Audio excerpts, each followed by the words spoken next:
every tree is breathing out the breath that he breathed out. This place is pulsating with Swami, but beyond that, this idea that this place is resonating with that bhakti of thousands and thousands and thousands of devotees who have come here, who continue to come here.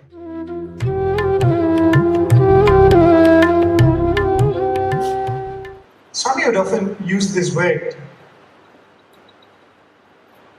In normal parlance, we use the word vibes, right? Each place has a different vibe. There's a Sanskrit phrase for that. Swami would say, Sthala Prabhavam. Every place has a certain vibe about it.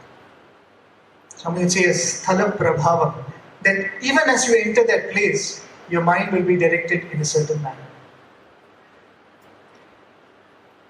Yes, you can sit in any place in the world and turn within and see God, right? That is the fact. But there are some places where this becomes very, very easy and natural and spontaneous.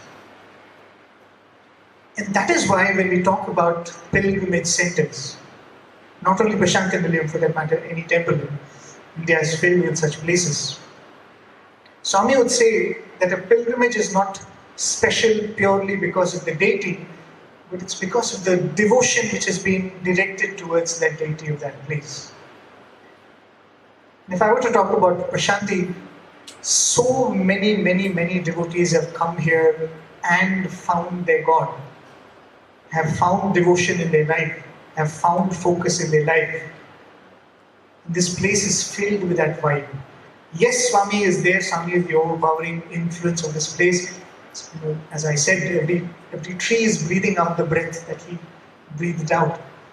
This place is pulsating with Swami, but beyond that, this idea that this place is resonating with that bhakti of thousands and thousands and thousands of devotees who have come here, who continue to come here. And being as part of Radio Sai, we get to meet a lot of people who come and tell us. The other day, there was this elderly lady who has this, she goes on pilgrimages. She goes to different ashrams. She went to Ramana Ashram, Pondicherry, and here and there. She had a huge list of complaints about our ashram. So she said, oh, these people are rude, they don't let me sit here, they don't let me do this, and there's no place to meditate, and this and that. So she was talking to one of my colleagues and she was saying all of these things, irritated. Nothing seems to be explaining the things to her. So he said, madam, why do you come here then? If you find the other ashram more interesting, why don't you go there? Why do you want to come here? Then what she said really threw this boy off his feet. She said, but what do I do? What I feel here, I don't feel anywhere else. She said, I have all of these complaints and I would really love anybody sorts all of these out. But the kind of feeling that I have here, the kind of connect that I feel here, I don't feel it elsewhere. And mind you, she's never seen Swami. She's not a devotee who's been coming for many years. Right? And similarly, I met another youngster from New York, brought up in a Jewish family. And she said, oh, what are all these rituals? I can't make anything of them. And she came with a lot of questions and we were trying to explain to her. And at the end of it, she said, yeah, I can't make sense of any of these things. But what I feel here, I've never felt in all my life. I've never seen Swami, I'm not devoted to Swami, but what I feel here, the way I can turn within here, I've never felt this way elsewhere. Sometimes we need people like that to come and tell us that you're staying in a special place. You forget otherwise. I always tell this joke as a joke, and I hope it remains as a joke. If you take a dip in the river once a day, you will remain fresh and clean. The fish that lives in the water stinks. I hope that analogy doesn't apply to us. The people come here and get sanctified and go, and we are staying here and don't seem to be getting any better. But that is why, even when you're doing this process of trying to turn within and trying to find that Swami within, yes, you need a quiet place. Yes, you need a place where the senses are not constantly drawn away. As Swami would very beautifully, in the phrase he would say, one who is a Vidyarthi cannot be a Vishayarthi. Right? Swami would say, if you want to be a Vidyarthi, you should not be a Vishayarthi.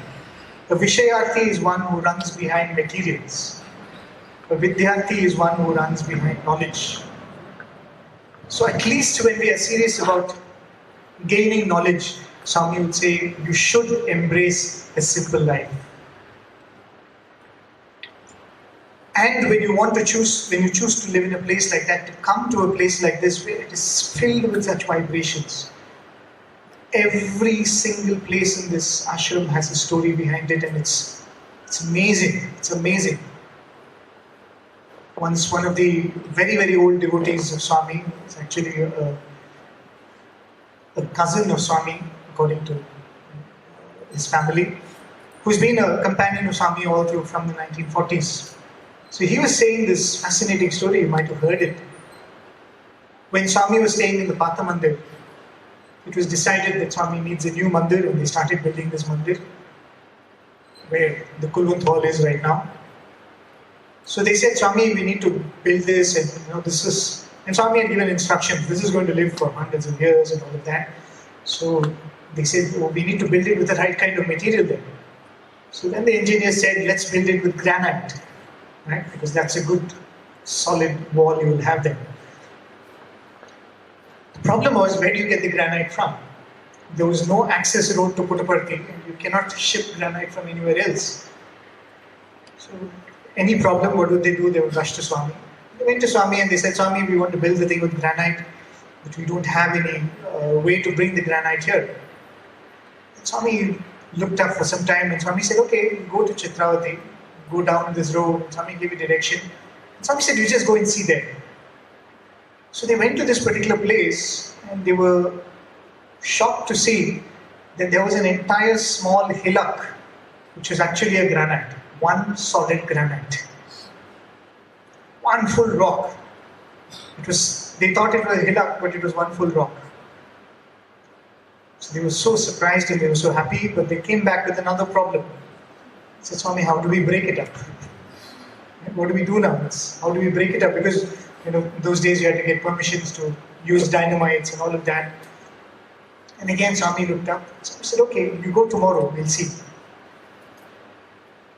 On a summer day, when everything was clear, and you know how summers are in Bharti, suddenly that night it becomes cloudy, and one lightning strikes that one rock and shatters it into pieces. The next morning, the engineers and the workers go there and they find all of these pieces of granite. They just have to lift it and shape it and use it. And that was the rock with which your mandir is built.